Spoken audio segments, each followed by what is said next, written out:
If you're a calculus student who's having trouble with the chain rule, once you learn about this one person, you'll never make a mistake again. Have you heard of Connor McNamara? Now, to be fair, it would be weird if you had, because he went to high school with me. So here's the story. So I was in high school, I was taking AP Calculus, and my teacher, Mark Howell, was giving a test on derivatives, and he said, when you're taking the chain rule, a lot of students forget that chain rule factor that pops out, right? So you take the derivative of the outside with the inside stay the same. So that's f prime of g of x.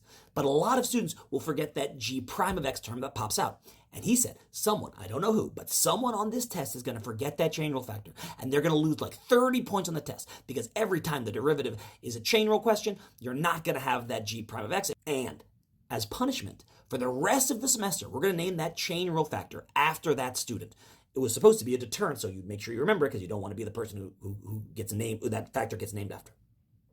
But as it turns out, Connor McNamara forgot the chain rule factor. So for the rest of the class, and for me, for the rest of my life, I have called that extra term, that G prime, that chain rule factor, I still call it the Mac factor. So just remember, when you're taking the derivative of f of g of x, it should be f prime of g of x times g prime of x times that Mac factor. And now you know it, and now you'll never make a mistake again because of Connor McNamara.